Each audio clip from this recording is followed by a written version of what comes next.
He guys welcome back to my daily blog. তো তোমরা সবাই কেমন আছো? আশা করি সকলে অনেক ভালো আছো। সবাইকে আমার তরফ থেকে শুভ নববর্ষ। তো আজকের দিনটি সবারই আশা করি ভালো কাটুক। তো চলো এবার আমার ব্লগটি শুরু করা যাক। তো গাইস আমি বাড়ি থেকে স্টার্ট করলাম না ব্লগ। তো এবার আমরা চলে আসলাম শহরে। এই দেখো খুব সুন্দর লাগছে। এটা হলো খুব সুন্দর একটা বিউটিফুল শহর কোচবিহার, যেটাকে আমি খুব ভালোবাসি, আমার খুব ভালো লাগে। তো এবার আমরা চলে আসলাম একটা মলে। ফোন করে বলল যে ওর জন্য নেইল রিমুভার লাগবে আর মাজা লাগবে ঠান্ডা ফ্রুটি। তো যাই হোক এখান থেকে আমরা নিয়ে নিই কিছু ওদের জন্য। তো এখান থেকে নিয়ে আমরা বেরিয়ে পড়ব। তো গাইস অনেক রৌদ্র ছিল, তাই আমি মাথায় এরকম স্কার্ফ দিয়েছি। তো এখন আমরা পৌঁছে গেলাম। এই দেখো বনের ডল, এর নাম হলো গোলাপি। খুব কিউট সুন্দর লাগছিল, তাই ভিডিও করছিলাম। ये देखो गाइस हम लोग पहुंच गए मोनिका की घर और बहन है इधर स्मिता। हम लोग को अच्छे अच्छे खिलाई लंच में, लेकिन भूल गए हम लोग पहले खा लिए। क्या क्या खिलाई मोनिका बताओ? चिकन और दाल सलाद। সো গাইস আমরা আইসেই আমরা ফ্রেশ হয়ে লাঞ্চ করে নিলাম। ওইটার ক্লিপস আমি নিতে পারলাম না। তো এবার আমরা বসে খুব গল্প করছি। আমরা একসাথে থাকলে আর বলো না। এটা আমি ভাবি মেয়েদের ক্ষেত্রে মিট হলে এভাবেই গল্প শুরু হয়ে যায়, হাসি ঠাট্টা অনেক। তো গাইস চলো এবার আমরা রেস্ট করে রেডি হচ্ছি, মানে হয়েই গেলাম রেডি। দেখো ট্র্যাডিশনাল ড্রেসে, বড় ট্র্যাডিশনাল ড্রেস দখনা পরেছি। কেমন লাগছে আমি কমেন্ট করে জানাবে সবাই। তো আজকে আমাদের পশ্চিমবঙ্গের যে new year, Bengali new year, তো এর এর ক্ষেত্রেই মানে আমরা একটু শ্যুট করব রাজবাড়িতে, তাই আমরা রেডি হয়ে যাচ্ছি। এই দেখো তো কেমন লাগছে, এখানে একটু আমার বউ লাগছিল চশমা পরে, এইরকম ট্র্যাডিশনাল পরে। তো যাই হোক রোদ ছিল তাই আমি এরকম পরেছিলাম। তো এই দেখো টোটোতে আমরা উঠে পড়লাম, এখন যাচ্ছি। তো গাইস আমাদের এত দেখছিল পাবলিকরা, মানে কি বলবো আর, ট্র্যাডিশনাল ড্রেস আর এভাবে শহরে পড়ে নিজের ট্র্যাডিশনাল, সবারই ট্র্যাডিশনাল তো ট্র্যাডিশনাল হয় গাইস। তো সবার ট্র্যাডিশনাল আমার ভালো লাগে। এটা আমার ট্র্যাডিশনাল নয়, বাট আমার খুব ভালো লাগে সব ড্রেসই, তাই আমি ট্রাই করি। তো এইদিকে দেখো গাইস পাবলিক রিয়াকশন, মানে ওরা খুব তাকাচ্ছিল আমাদের এদিকে। সো এবার আমরা পৌঁছে গেলাম কোচবিহার রাজবাড়ি এরিয়াতে। তো এখন আমরা ঢুকে পড়বো। এই দেখো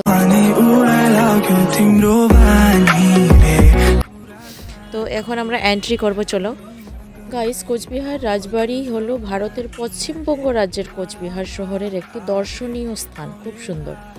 তো যেটাকে আমরা জানি 1887 সালে মহারাজা, যিনি নৃপেন্দ্র নারায়ণের রাজত্বকালে ইংল্যান্ডের বাকিংহাম প্যালেসের আদলে এই রাজবাড়িটি তৈরি হয়েছিল।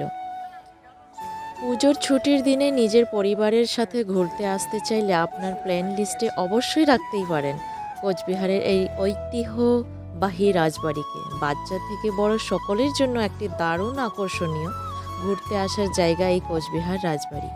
সো দেখো চলো তোমাদের আমি এই ভিডিওতে একটু দেখিয়ে দেই।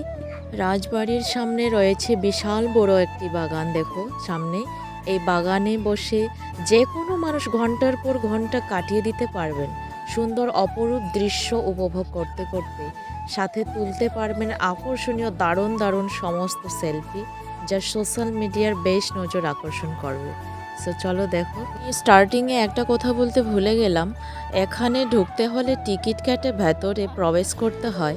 অফলাইনে টিকিটের বর্তমান মূল্য প্রতি 25 টাকা এবং অনলাইনে টিকিট মূল্য জনপ্রতি 20 টাকা। এটি ক্লাসিক্যাল ওয়েস্টার্ন শৈলীর দোতলা ভবন। তো এখানে রাজবাড়ির ভিতরে রয়েছে একটি সংগ্রহশালা। রাজাদের বিভিন্ন জিনিস সংরক্ষণ করে রাখা হয়েছে। সংগ্রহশালার মধ্যে তোমরা দেখতে পারবেন আসলে রাজাদের খেলার বিলিয়ার্ড বোর্ড এবং রাজাদের ব্যবহৃত বিভিন্ন জিনিসপত্র এবং সেই সময়ের বিভিন্ন জিনিস তোমাদের একটু আমি দেখিয়ে দিই চলো ফটোর মাধ্যমে। এই রাজবাড়ি ভেতরের বিভিন্ন এই ঘরগুলিকে বর্তমানে এই মিউজিয়ামের জন্য ব্যবহার করা হচ্ছে। ঘরগুলির মধ্যে রাজ আমলের বিভিন্ন নকশা তৈরি করা রয়েছে দেখছো, যেগুলি কোচবিহারবাসী শুধু নয়, তার পাশাপাশি বাইরের যে কোনো পর্যটকদের মন খুব সহজেই আকর্ষণ করবে। তো তোমরাও দেরি না করে অবশ্যই ছুটিতে চলে আসবে এনজয় করতে কোচবিহার রাজবাড়ি। তো গাইস, আমার এই ছোট গল্পের রাজবাড়ির ইতিহাস একটু তোমাদের জানিয়ে দিলাম। তো আমরা এখন চলো ফটোশ্যুট করি, একটু ভিডিও শ্যুট করি। তো পেছন দিক দিয়ে যাই, আমরা পেছন দিকটার দিকে যাই। তো এদিকেরটাও আমি তোমাদের দেখিয়ে দিচ্ছি। এই দেখো অনেক ভিড় জমে আছে, কাল পরশু গেল ঈদ, এটার জন্য ওনারা অনেক ঘুরতে এসেছেন দেখতে পাচ্ছ। সো চলো আমরা একটা শ্যুট করে নিলাম এখানে।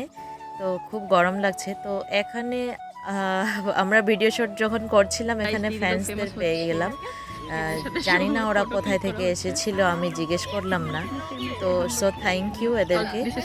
আর ওরা এক এক করে আমাদের ফটো নিল। সো চলো এভাবেই আমাদের শ্যুট চললো। খুব গরম ছিল গাইস, খুবই ভারী গরম ছিল, তো আর পারছিলাম না এই ড্রেস করে। তো আমাদের শ্যুট এখন শেষের দিকে। এই গাইস আমি ক্যামেরাম্যানকেও দেখিয়ে দিচ্ছি, আমার প্যারি बहन कैमरामैन बहन जी, थैंक यू सो मच। बेचारी को हम लोगों ने आज लूट लिया।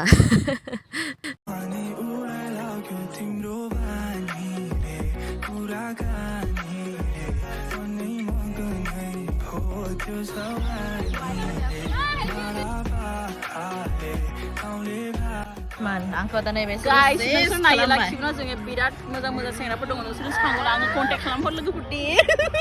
Oh my God! Wow! No, God, please, no, no! बिसोरनो सानै सानैगा गाइस मन नोंसोरखौ सोलायदों, बिसोरनो सानै सानैगा आंने साथाम दङ आदा। आयो मेंगली